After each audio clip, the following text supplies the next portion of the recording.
The sound of the slap echoed louder than the sirens wailing in the humid air of Willowbrook. It wasn't just physical pain. It was the sound of dignity shattering against the pavement. Officer Ronan Blaine thought he was untouchable, a king with a badge patrolling his own private kingdom. He looked down at the elderly man he had just assaulted, seeing only a victim, never suspecting that the man shivering in handcuffs had a son who hunted monsters for a living. When the courtroom doors finally swing open, Blaine won't see a lawyer. He will see his worst nightmare in a tailored suit. Justice is blind, but karma sees everything. Dust motes danced in the beams of the setting sun as Darius Hayes drove his faded Ford truck down Elm Street. Darius was a fixture in the town of Willowbrook. He had taught history at the local high school, shaping the minds of generations. His hands, now gripping the steering wheel, were weathered and calloused, not from violence but from decades of grading papers and tending to his rose garden. He checked his speedometer, 25 in a 25 zone. Darius was a man of rules. He believed in order, in the system, even when the system hadn't always believed in him. Beside him, on the passenger seat, sat a small white bakery box containing a vanilla bean cake, a peace offering for his neighbor, Mrs. Thorne, whose cat had recently trampled his hydrangeas. Blue and red lights erupted in his rearview mirror, flashing with a manic urgency. Darius's heart gave a familiar, anxious thud, a reflex honed by a lifetime of being a black man in the deep South. He signaled calmly, pulling over to the gravel shoulder near the old Miller gas station. He turned off the engine, rolled down the window, and placed his hands clearly on the top of the wheel. 10 and 2 visible, non-threatening. The cruiser door slammed. Boots crunched heavily on the gravel. Sergeant Ronan Blaine approached the truck. Blaine was a man who wore his badge like a weapon rather than a shield. He was thick-necked and red-faced with eyes that always seemed to be searching for an insult. He was known in Willowbrook not for his solve rate, but for his temper. He tapped the roof of Darius's truck with his baton, a rhythmic, intimidating sound. "License and registration," Blaine barked, not bothering with the greeting. "Good evening, officer," Darius said, his voice steady, though his pulse hammered in his neck. "It's in the glove box. May I reach for it?" Blaine chewed on his gum, leaning down so his face was inches from Darius's. The smell of stale coffee and aggression rolled off him. "Did I tell you to speak? I asked for documentation." "I am asking permission to retrieve it, sir, so there is no misunderstanding," Darius replied, maintaining his composure. "You got an attitude, old man?" Blaine sneered. "You think because you taught half this town to read, you're special?" "No, sir, just following protocol." "Get out of the car," Blaine ordered, stepping back and unsnapping the holster of his taser. Darius frowned. "Officer, for a traffic stop." "I said get out of the vehicle now." Blaine screamed, his hand flying to the door handle. He wrenched it open and grabbed Darius by the lapel of his Sunday jacket. Darius stumbled out, his knees protesting the sudden movement. "Officer, please, my seatbelt." Blaine didn't wait. He yanked Darius free of the belt, dragging him onto the gravel. The bakery box slid off the seat, crashing onto the floorboard. The cake ruined. "You were weaving," Blaine lied, his voice loud enough for the few bystanders across the street to hear. "I smell alcohol." "I don't drink," Darius said, straightening his jacket with trembling dignity. "I have never touched a drop in my life. You know who I am, Ronan. I taught you in the 10th grade. That was the wrong thing to say." Blaine's face turned a violent shade of crimson. He hated being reminded of the boy he used to be. Slow, angry, and resentful of the quiet intelligence of men like Darius. "You don't talk to me about the past," Blaine hissed. "Turn around. Hands on the hood." Darius complied, feeling the heat of the engine through the metal. "This is a mistake. I was going the speed limit."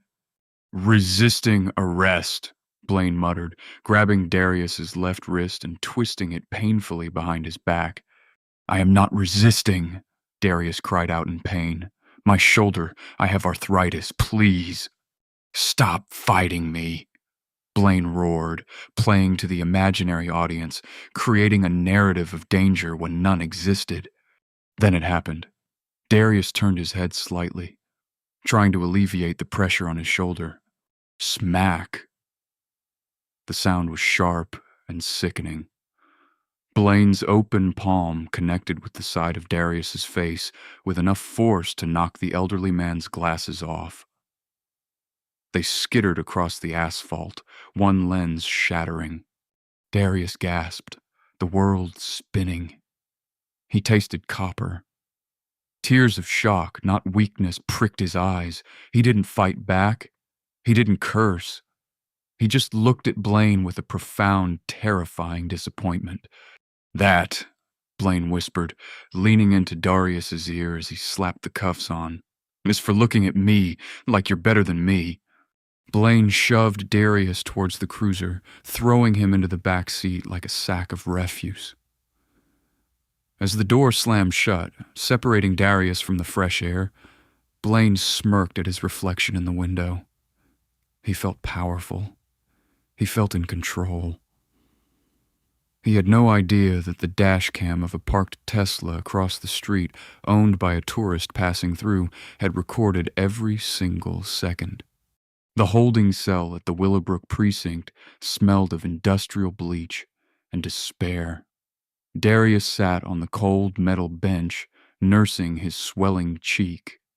His shoulder throbbed with a dull, persistent ache, but the humiliation burned hotter. He had spent his life building a reputation of honor, only to be stripped of it in under 5 minutes by a man who barely passed his civics exams. Across the room at the booking desk, Blaine was laughing with the desk sergeant, a younger man named Declan Novak, who looked uncomfortable but laughed along out of fear. "Should have seen him," Blaine bragged, pouring himself a coffee. "Crying about his arthritis. These people always the victim. I tell you, he swung at me. I had to subdue him." "He's the history teacher, isn't he?" Novak asked quietly. "Mr. Hayes?" "He's a suspect," Blaine corrected sharply. "And he's going to be processed like one. Disorderly conduct, resisting arrest, assaulting an officer. Throw the book at him." Inside the cell, Darius closed his eyes. He needed a lawyer, but more importantly, he needed family. But his family was complicated. His wife, Sarah, had passed away.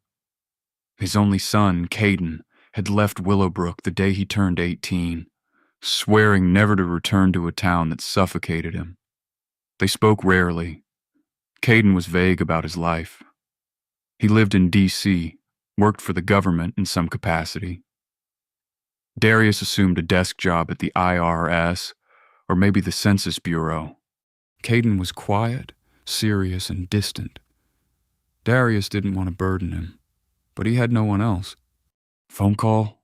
Darius called out, his voice weak. Blaine strolled over to the bars, sipping his coffee. "System's down, Hayes. Bad luck." "The law says—" "The law is what I say it is in here." Blaine smirked.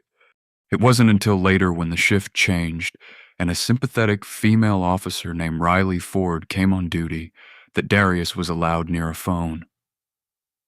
Blaine had gone home to eat dinner with his family, likely retelling the story of his heroism to his wife. Darius's fingers trembled as he dialed the number he knew by heart. It rang 4 times. "This is Kaden." The voice on the other end was crisp, professional, and guarded. "Kaden," Darius breathed, the strength finally leaving his legs. He slid down the wall to the floor. It's Dad." There was a pause on the other end. The professional veneer cracked instantly. "Dad, you sound... What's wrong? Are you in the hospital?" "No, son, I'm in jail." Silence. The kind of silence that feels heavy, charged with static. Jail? Kaden repeated, the word sounding foreign in his mouth. Okay, jail. Why? Officer Blaine, Darius whispered. He stopped me. Said I was weaving. I wasn't. He got aggressive. He slapped me. Kaden in the street. He slapped me and arrested me for assaulting him. On the other end of the line, in a high-rise office in Washington, D.C., Kaden Hayes stood up slowly from his mahogany desk. He was wearing a badge on his belt, but it wasn't a police badge. It was the gold shield of the Federal Bureau of Investigation, and he wasn't just an agent. He was the assistant special agent in charge of the Civil Rights Division. Kaden looked at the file on his desk, an unrelated case regarding corruption in Chicago, and closed it. His eyes, usually calm and analytical, darkened with a cold, predatory focus. Did he hurt you anywhere else? Kaden asked, his voice terrifyingly calm. My shoulder's bad, my glasses are broken, but Kaden, the look in his eyes, he hates me. He's going to ruin me. They're charging me with assault on an officer. That's a felony. I'll lose my pension. I'll lose the house. Dad, Kaden said, listen to me very carefully. Do not say another word to anyone. Not to the guards, not to the other inmates. Do not sign anything. Do you understand? I understand. But Kaden, I don't have money for a big lawyer. And Blaine, he runs this town. He doesn't run me, Kaden said softly. Kaden walked to the window of his office, looking out over the capital city. He had spent years climbing the ladder, taking down cartels, human traffickers, and corrupt politicians. He had stayed away from Willowbrook to protect his father from the dangerous reality of his job and to escape the memories of a town that saw him as less than. But now the town had touched the only thing that mattered. I'm coming home, Dad. Kaden, you can't just leave your job. My job is justice, Kaden interrupted, and I'm bringing it with me. He hung up the phone. Kaden didn't pack clothes. He packed files. He made a call to the Department of Justice liaison. Then he dialed a number for a private investigator he used for sensitive matters. A woman named Quinn, who could find a needle in a haystack if the needle was digital. Quinn? Kaden said when she answered. I need everything on a police sergeant Ronan Blaine, Willowbrook PD, Louisiana. Financials, complaints, body cam footage, logs, emails. Go back as far as you can. If he stole a candy bar, I want to know. Target? Quinn asked. Personal, Kaden replied. He touched my father. Consider him buried, Quinn said. Kaden grabbed his jacket and his service weapon. He wasn't going to Willowbrook as a son coming to bail out his dad. He was going as a storm. The humidity in Louisiana was different from D.C. It was heavy, sticking to the skin like a guilty conscience. Kaden Hayes drove his rented black Chevrolet Tahoe down the familiar main street of Willowbrook. He hadn't been back in years, but the town looked exactly the same. The peeling paint on the cinema, the Confederate statue in the square that everyone ignored, and the lingering sense of unspoken boundaries. He pulled into the precinct parking lot just as the sun began to bleed into the horizon. He didn't rush. Rushing showed panic, and Kaden operated on cold calculation. He adjusted his suit jacket, a charcoal gray Italian cut that cost more than Sergeant Blaine made in a month, and walked inside. The front desk was manned by the young officer, Novak. He looked up, startled by the presence of the tall, broad-shouldered man who moved with the predatory grace of a jungle cat. Can I help you, sir? Novak stammered. I'm here for Darius Hayes, Kaden said. His voice was low, vibrating with a timbre that demanded attention. I'm his son and his counsel. The door to the back office swung open. Sergeant Ronan Blaine stepped out, wiping powdered sugar from his mouth. He sized Kaden up, his eyes narrowing. He saw the expensive suit, The polished shoes and the confident posture, and immediately he felt threatened. To Blaine, a black man with money and confidence was an affront to the natural order of Willowbrook. "Counsel," Blaine scoffed, walking around the counter. "Old man Darius didn't say he had a lawyer, son. Thought he said you pushed papers in D.C. "I do a lot of things in D.C., Kaden said, his face a mask of stone. "Processing his release now." Blaine stepped into Kaden's personal space, a tactic he used to intimidate drunks and teenagers. "He's being charged with felony assault on an officer. Bail is set at 50 grand. Unless you got that kind of cash on you, he stays in the cage." Kaden didn't flinch. He didn't blink. He simply reached into his jacket pocket. Blaine's hand twitched toward his gun belt, a reflex of a man who feared what he didn't understand. But Kaden only withdrew a folded check. 50,000, Kaden said, flicking the check onto the counter. "Certified bank draft. Release him." Blaine stared at the check. He looked at Novak, who was typing furiously into the computer, terrified of the tension in the room. "Process it," Blaine spat. He turned back to Kaden. "You think money fixes this? Your daddy hit a cop in this town? That means he's done. We're going to bury him under the jail, and if you stick around, you might find yourself in the cell next to him for obstruction." Kaden leaned in slightly. He smelled of expensive cologne and danger. "Sergeant Blaine, I want you to remember this moment. I want you to remember that you had a chance to walk away."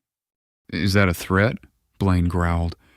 "It's a courtesy," Kaden replied. 20 minutes later, Darius walked out. He looked smaller than Kaden remembered. His face was bruised, his left eye swollen shut, and his arm was in a sling that the jail medic had hastily applied. Caden's heart shattered, but his face remained impassive. He gently guided his father to the SUV. As he opened the door, Blaine stood on the precinct steps, lighting a cigarette, watching them with a smug grin. "Take him home, boy," Blaine shouted. "Enjoy the last night of freedom." Kaden ignored him. He got in the driver's seat and drove away. But as soon as they were out of sight, Kaden pulled over to the side of the road. He turned to his father, his eyes welling up. "I'm sorry, Dad, I'm so sorry." Darius touched his son's hand with his trembling fingers. "You came. That's all that matters. But Kaden, you can't fight them. Judge Harlan Voss and the DA Thorne Grady. They play golf with Blaine on Sundays. The system here is a closed loop." "I know," Kaden said, his voice hardening again. "That's why I brought a sledgehammer." He drove Darius home, settled him into bed, and then went to the kitchen table. He opened his laptop. A secure notification popped up. It was from Quinn, the private investigator. Subject: Blaine Willowbrook incident. Attachment video _file Tesla _cam _front .mp4. Attachment bank _records _cayman .pdf. Kaden clicked the video file.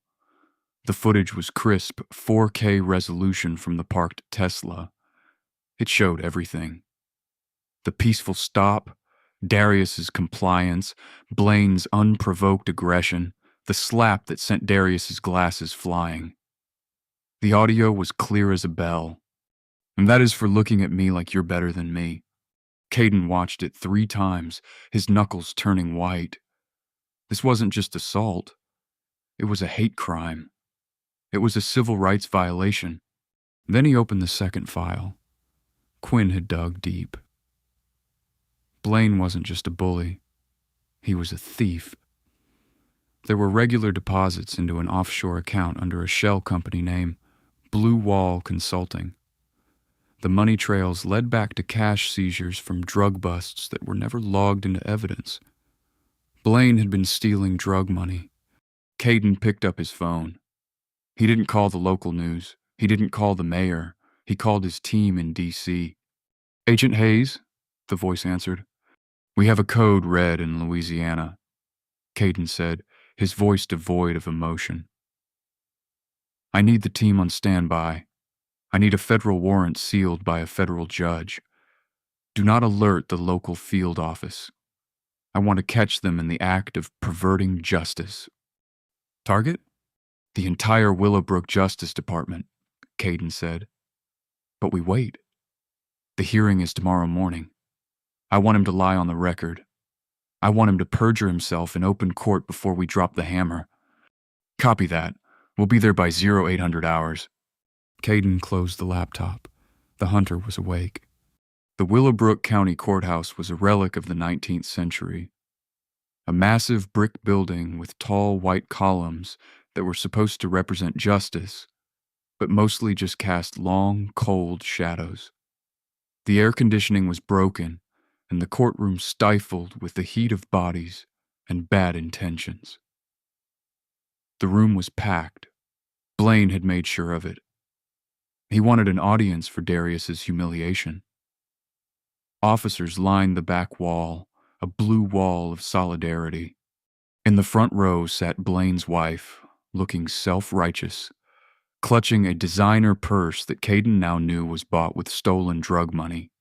Darius sat at the defendant's table wearing his best Sunday suit, though his arm was still in a sling. He looked down at the table, unable to meet the eyes of the former students and neighbors who filled the gallery, whispering. "All rise," the bailiff bellowed. Judge Harlan P. Voss entered. He was a man with a face like a bulldog and a reputation for harsh sentencing on certain elements of the community. He sat down, wiping sweat from his brow with a handkerchief. "Docket number 4592, Voss announced, peering over his spectacles. "The state of Louisiana versus Darius Hayes. Charges: assault on a police officer, resisting arrest, disorderly conduct." The district attorney, Thorne Grady, stood up. He was a slick man with greased hair and a cheap suit. "Ready for the people, Your Honor." "Is the defendant represented?" Voss asked, looking at Darius with boredom. "Yes, Your Honor." The doors at the back of the courtroom swung open. Kaden Hayes walked in. He wasn't wearing the gray suit from yesterday. Today he wore a navy blue three-piece suit that screamed federal authority, though he wore no badge visible yet. He carried a slim leather briefcase. The sound of his dress shoes on the wooden floor was the only sound in the room. He walked past the bar, past the staring cops, past Blaine's wife, who sneered at him, and placed his briefcase on the defense table. "Kaden Hayes, for the defense," he announced, his voice carrying to the back of the room without a microphone. Judge Voss frowned. "You're not a local attorney, Mr. Hayes. Are you licensed in Louisiana?" "I am licensed in Louisiana, New York, and the District of Columbia," Kaden lied smoothly. He was licensed, but his primary jurisdiction was federal. "And I am moving for immediate dismissal of all charges." "Dismissal?" D.A. Grady laughed, playing to the crowd. "Your Honor, the defendant brutally attacked a decorated sergeant. We have the officer's sworn statement." "We'll get to the statement," Kaden said, sitting down coolly. "Let's proceed." Blaine took the stand first. He walked with a limp that he hadn't had yesterday, a performance for the jury. He placed his hand on the Bible and swore to tell the truth. "Tell us what happened, Sergeant," Grady said. Blaine leaned into the microphone. "Well, I pulled Mr. Hayes over for erratic driving. I suspected intoxication. When I asked him to step out, he became belligerent. He started screaming about his rights. When I tried to cuff him for safety, he swung at me, hit me in the jaw. I had to use necessary force to subdue him. It broke my heart, honestly. I know the man, but the law is the law." The courtroom murmured sympathetically. Blaine wiped a fake tear from his eye. "And you did not provoke him?" Grady asked. "No, sir. I treated him with the utmost respect until he became violent." "Thank you, Sergeant." Judge Voss looked at Kaden. Cross-examination? Kaden stood up slowly. He didn't pick up any papers. He didn't look at his notes. He walked to the center of the floor and looked directly at Blaine. The air in the room changed. It grew colder. "Sergeant Blaine," Kaden began, his voice silky and dangerous. "You stated my father was weaving. Did you administer a breathalyzer?" "He refused it," Blaine lied. "Interesting, because the arrest report doesn't mention a refusal. It mentions you smelled alcohol. But my father has been a deacon at the First Baptist Church and hasn't touched alcohol. Are you sure about that smell, Sergeant?" "I know what I smelled," Blaine snapped. "And you stated he swung at you with his right hand." "Yes, a solid right hook." Kaden turned to the gallery, then back to Blaine. "My father has had severe rotator cuff degeneration in his right shoulder. He can't lift his arm above his waist. Yet you claim he threw a solid right hook at a man 6 inches taller than him. Adrenaline does crazy things." Blaine shrugged, smiling at the judge. "It certainly does," Kaden agreed. "And you are aware that perjury, lying under oath, is a felony punishable by up to 5 years in prison?" "I ain't lying," Blaine growled, his face reddening. "And I don't appreciate your tone, boy." Judge Voss banged his gavel. "Counsel, watch your tone with the witness." "My apologies, Your Honor," Kaden said, though he didn't look sorry. He walked back to his table and opened his briefcase. He pulled out a small USB drive. "Your Honor," Kaden said, his voice rising in volume. "The prosecution rests its entire case on the word of this officer. They claim there were no other witnesses. They claim the dash cam in the sergeant's cruiser was malfunctioning at the time of the arrest. Is that correct?" "Objection!" Grady shouted. "Relevance." "It is highly relevant," Kaden countered, "because while the sergeant's camera was conveniently broken, the Tesla Model X parked directly across the street was working perfectly." The color drained from Blaine's face. The courtroom went dead silent. "I have here," Kaden held up the drive, "video evidence in 4K resolution that shows my father with his hands in the air. It shows Sergeant Blaine screaming at him, and it shows Sergeant Blaine striking an elderly man across the face while he was defenseless." "Objection! Surprise evidence!" Grady screamed, panic in his voice. "This is an arraignment hearing regarding probable cause." "And this evidence proves there was no probable cause," Kaden thundered, turning to the judge. "It proves this officer is a liar and a criminal." "Bailiff!" Judge Voss shouted, trying to regain control. "Seize that drive!" "I wouldn't do that," Kaden said. He turned to the back of the room. The double doors of the courtroom burst open. But it wasn't the bailiffs. 6 men and women in windbreakers entered. They moved with military precision. On the back of their jackets, in bold yellow letters, was the acronym that makes local corrupt cops wake up sweating in the middle of the night: FBI. Kaden turned back to Blaine, whose mouth was hanging open. Kaden reached into his jacket pocket, but this time he didn't pull out a check. He pulled out his gold badge and clipped it to his belt. "Sergeant Ronan Blaine," Kaden said, his voice ringing like a bell of doom. "I am Assistant Special Agent in Charge Kaden Hayes. You are under arrest for deprivation of rights under color of law, perjury, and filing false police reports." Kaden looked up at the judge, who was trembling on his bench. "And Judge Voss, sit down. We have a warrant for your financial records, too." The courtroom erupted. The silence that followed the word FBI was absolute, the kind of silence that usually precedes an explosion. For a heartbeat, the air in the Willowbrook County Courthouse seemed to be sucked out of the room. Judge Voss sat frozen, his gavel hovering in midair, his face draining of blood until it matched the gray of his hair. Sergeant Ronan Blaine stood in the witness box, gripping the wooden railing so hard his knuckles turned white, his eyes darting between Kaden and the federal agents, blocking the exits. "This is outrageous." District Attorney Thorne Grady finally shrieked, his voice cracking. He looked like a cornered rat.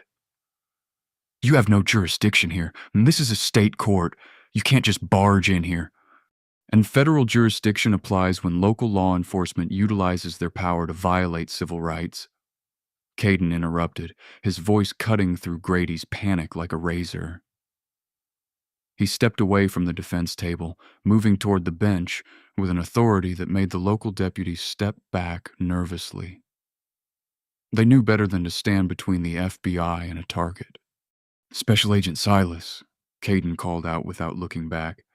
A tall, grim-faced woman in a Navy FBI windbreaker stepped forward from the back of the room. She held a stack of documents thick enough to choke a horse. "Secure the room. No one leaves. Seize the court stenographer's laptop and the recording equipment. This is now an active federal crime scene." "You can't do this," Judge Voss roared, finding his voice. He stood up, his robes billowing. "I am the presiding judge of this county. I will hold you in contempt. I will have you arrested." Kaden stopped at the foot of the bench.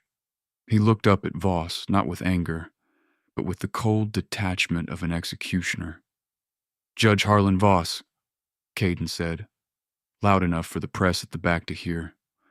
"We have tracked separate wire transfers from the Blue Wall Consulting Shell account directly into a Cayman Islands holding company registered to your wife, Martha Voss.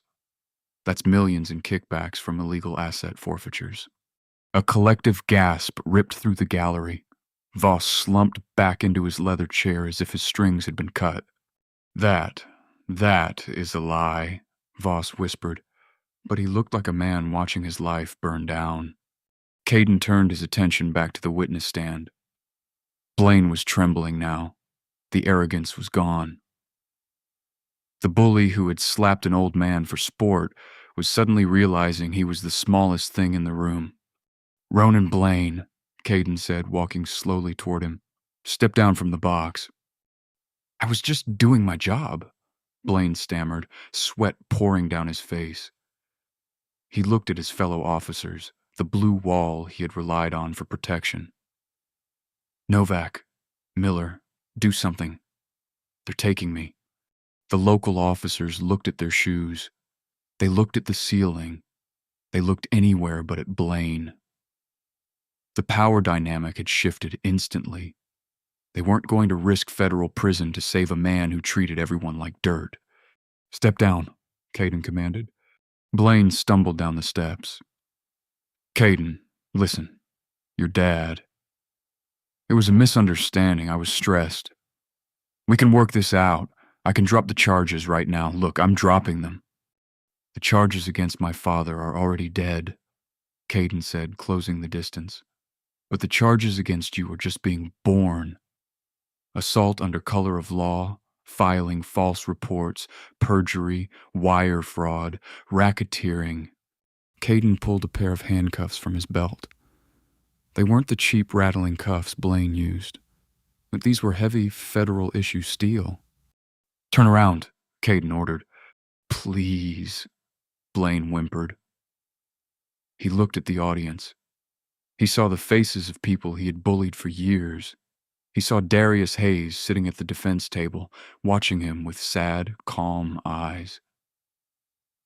"Darius, tell him I'm a good cop." Darius slowly stood up. He adjusted his sling. "You aren't a good cop, Ronan, and you aren't a good man. You're just a bully who finally picked the wrong fight." Kaden spun Blaine around and slammed him against the prosecution table, a mirror image of how Blaine had treated Darius. He kicked Blaine's legs apart. Click, click. The sound of the cuffs locking was the sweetest sound the town of Willowbrook had heard in decades. "You have the right to remain silent," Kaden recited, leaning close to Blaine's ear. "I suggest you use it because every word you say is going to add a year to your sentence." "Agent Silas," Kaden signaled, "take him and take the judge too." Two agents moved up to the bench. Judge Voss, the most powerful man in the county, was hauled out of his chair, stripped of his robe, and handcuffed in his dress shirt and suspenders. He was crying, blubbering about his reputation. As they marched out of the courtroom, passing the rows of stunned spectators, his wife, Linda, stood up. She looked at her husband in cuffs, then at the FBI agents seizing her purse as evidence of purchased stolen goods. She didn't reach out for him. She turned her back and covered her face. Blaine screamed as he was dragged through the double doors. "I run this town. You can't do this to me." Kaden stood in the center of the chaotic courtroom. He straightened his tie. He walked over to the defense table where his father stood. "Is it over?" Darius asked softly, looking at the empty bench where the corrupt judge had sat. Kaden placed a hand on his father's good shoulder. "The trial is over, Dad. The cleaning has just begun."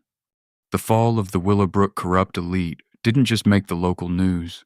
It made national headlines. The New York Times, CNN, and Fox News all descended on the small Louisiana town. Vans with satellite dishes lined Elm Street, broadcasting the footage from the Tesla dash cam on a loop. The image of Sergeant Blaine slapping the elderly, dignified Darius Hayes became a symbol of everything wrong with the justice system, and the image of Kaden walking into the courtroom became the symbol of the reckoning. Days after the arrests, Willowbrook felt like a different world. The oppressive humidity seemed to have lifted, replaced by a breeze of cautious optimism. Kaden sat on the front porch of his father's house, peeling an orange. He had traded his suit for jeans and a t-shirt, though his gun and badge were still within reach inside the house. The investigation was sprawling, with Blaine and Voss flipping on each other to get a plea deal. The FBI had implicated the mayor, 2 other deputies, and a contractor who was washing money for the department. Darius sat in his rocking chair, his arms still in a sling, but his glasses had been replaced with a new pair. "They say Blaine is being denied bail," Darius said, looking out at his rose bushes. "He's a flight risk," Kaden replied, tossing a peel into the bucket. "And he's a danger to the community. Plus, for his own safety, they have to keep him in solitary. General population in a federal holding facility doesn't take kindly to dirty cops. He's living in a 6x8 concrete box for 23 hours a day." "I don't wish suffering on any man," Darius sighed, the teacher in him still present. "But he needed to be stopped. He's looking at 20 years, Dad. Minimum federal time. There's no parole in the federal system. He'll be an old man when he gets out. If he gets out." A car pulled up to the curb. It wasn't a police cruiser or a news van. It was a simple sedan. A woman got out, Mrs. Thorne, the neighbor with the cat. She walked up the driveway holding a casserole dish covered in foil. Behind her, another car pulled up. Then another. "What is this?" Kaden asked, standing up. "It's the town," Darius said, a small smile touching his lips. Mrs. Thorne walked up the steps. She looked at Kaden with awe, then turned to Darius. "Darius, we saw the news. We didn't know it was that bad. We knew Ronan was mean, but to do that to you after all you've done for the kids in this town." "It's all right, Martha," Darius said. "It's not all right," she insisted. "I made you a lasagna, and Mr. Henderson from the hardware store is behind me. He wants to fix your porch light for free. And the bakers, they want to apologize for not stopping to help when they saw the lights that night." Kaden watched as a line of people formed. White, black, young, old. They were bringing food, flowers, and apologies. For years, Blaine's terror had silenced them, made them look away.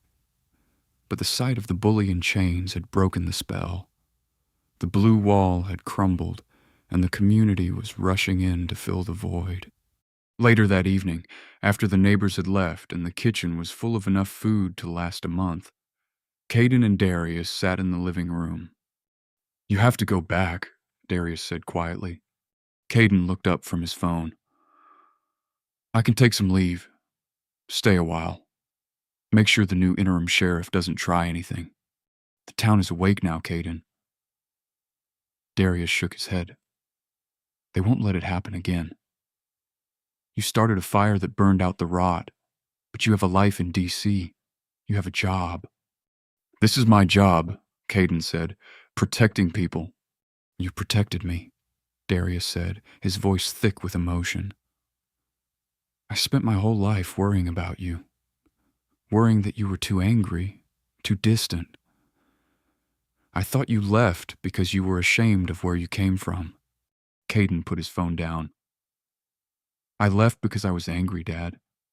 I was angry that a man like you, a man of honor, had to bow his head to men like Blaine just to survive. I wanted to get power so I never had to bow, and so you never had to again. Darius stood up and walked over to his son. He placed his good hand on Kaden's shoulder. I have never been prouder of you. Not because you have a badge, but because you came back. Kaden hugged his father, carefully avoiding the injured shoulder. For the first time in years, the distance between them was gone. There is one more thing, Kaden said, pulling away. Before I go back to D.C., what's that? Blaine's assets have been seized. His house, his boats, his accounts. The court is liquidating them to pay restitution to his victims. And Kaden grinned, a rare, boyish expression. The seizure laws allow for immediate restitution distribution. I spoke to the DOJ trustee. They're cutting a check for your pain and suffering and for the civil rights violation. It's substantial, Dad. Enough to fix the roof. Enough to travel. Enough to do whatever you want. Darius looked around his modest living room. I don't need his money. It's not his money, Kaden corrected. It's the price of your dignity. Take it. Build something. Or better yet, start a legal defense fund for people who can't afford lawyers. Darius smiled. Now that sounds like a plan. The phone rang. It was the jail. Kaden answered it, put it on speaker. Agent Hayes? The voice on the other end was a federal guard. Inmate 9940. Blaine is requesting to speak with you. He's crying, sir. Says he wants to cut a deal on the mayor if you can get him out of solitary. He says he's scared of the dark. Kaden looked at his father. Darius shook his head slowly. Tell Mr. Blaine, Kaden said into the phone, his voice cold as ice, that he should get comfortable with the dark. He's going to be there a long time. Kaden hung up. The story of the racist cop and the elderly teacher was over. But the legend of the FBI son who walked into the courtroom and brought down a kingdom, that was just beginning. Months had passed since the gavel fell on Judge Voss. But for Ronan Blaine, time had become a meaningless loop of gray concrete and fluorescent lights. He was currently being held at the Federal Correctional Institution in Pollock, awaiting the final sentencing phase. The prosecutors were asking for 30 years. Blaine, however, hadn't given up.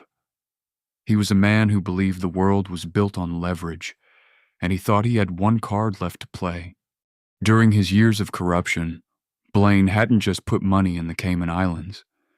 He had buried physical cash, gold bars, and bearer bonds worth nearly $500,000 under the floorboards of a hunting cabin registered to a distant cousin in the bayou.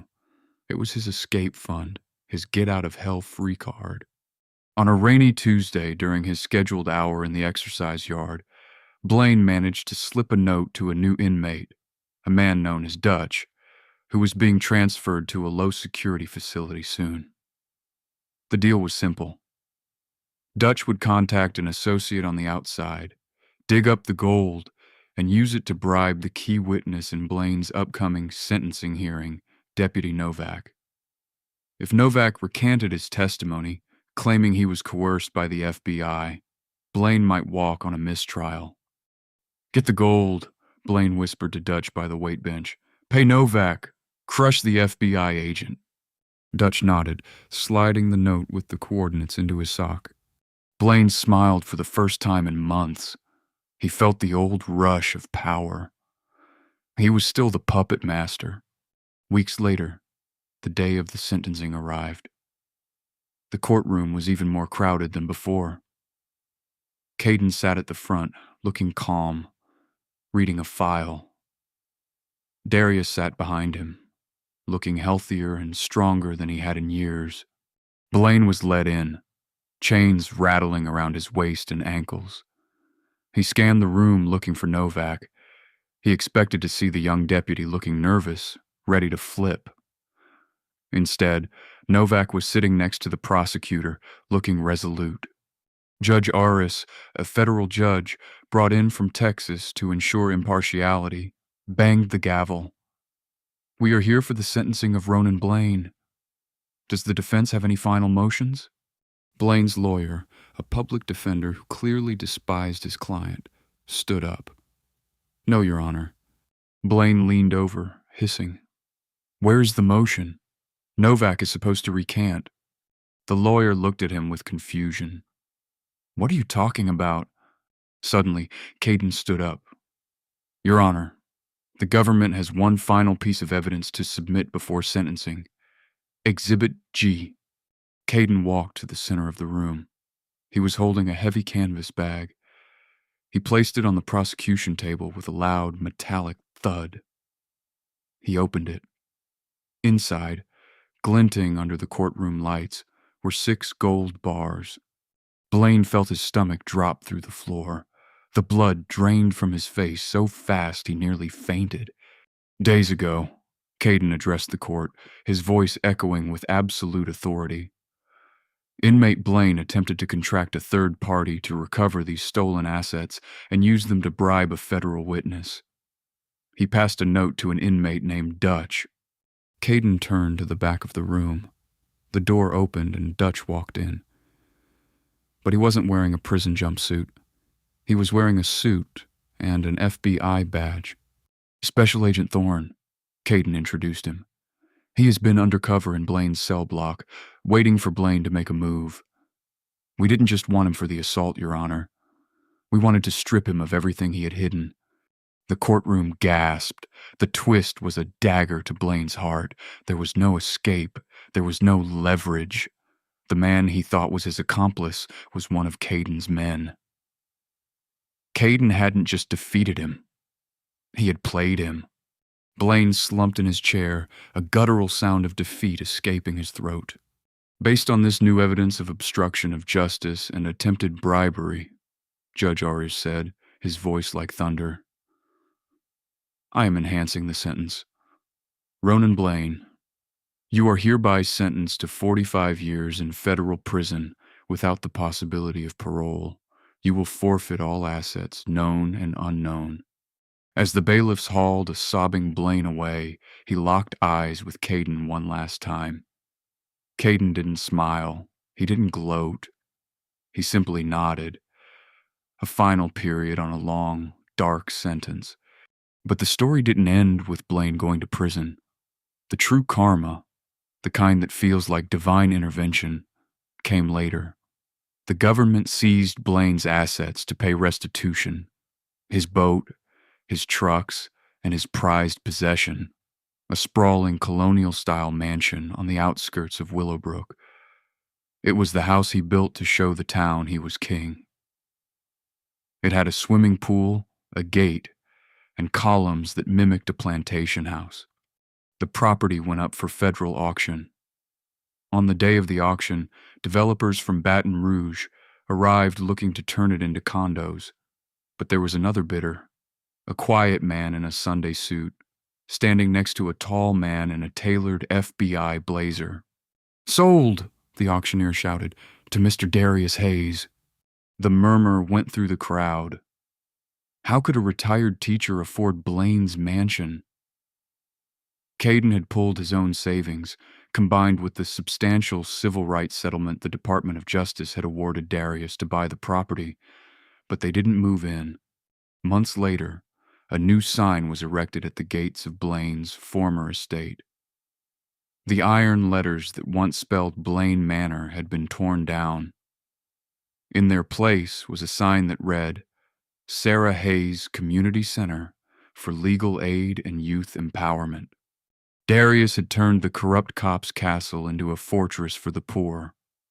The master bedroom, where Blaine had slept, was now a library for at-risk youth. The living room, where Blaine had counted his stolen money, was now a pro bono legal office, where lawyers from the city came twice a week to help locals fight unjust charges. The swimming pool was open to the neighborhood kids who had never been allowed on this side of town. On the anniversary of the slap, Kaden came home for the grand opening. He found his father in the garden, Blaine's old garden, planting new roses. The hydrangeas were blooming. "He knows, you know," Kaden said, handing his father a glass of lemonade. "Who?" Darius asked, wiping dirt from his hands. "Blaine, I visited him yesterday." Darius paused. "Why?" "And I wanted to show him a picture," Kaden said. He pulled a photo from his pocket. It showed the front gate of the house with 50 laughing children running across the lawn and the sign bearing Darius's late wife's name. "I told him that the house he built with hate is now a home built on love, and that every time he closes his eyes in that cell, I want him to remember that the children he used to terrorize are now playing in his backyard." Darius took the photo. He looked at it for a long time. Then he smiled, a genuine, peaceful smile that reached his eyes. "You didn't just get revenge, son," Darius said softly. "You got justice. There's a difference." "Yeah," Kaden said, putting his arm around his father as the sun set over Willowbrook. "Justice is sweeter." The reign of Sergeant Blaine was over, erased not by violence, but by the dignity of the man he tried to break. The slap that was heard around the town had echoed back, knocking the tyrant off his throne and lifting the underdog to a place of honor. In the end, the badge didn't make the man. The man made the badge, and in Willowbrook, the name Hayes now meant something far more powerful than Blaine ever could. It meant freedom. In a world where power is often abused, the story of Darius and Kaden Hayes serves as a powerful reminder that dignity is a weapon that cannot be disarmed. Officer Blaine believed that his badge gave him the right to oppress, but he forgot that true strength doesn't come from fear. It comes from integrity. Kaden didn't just use his FBI status to fight back.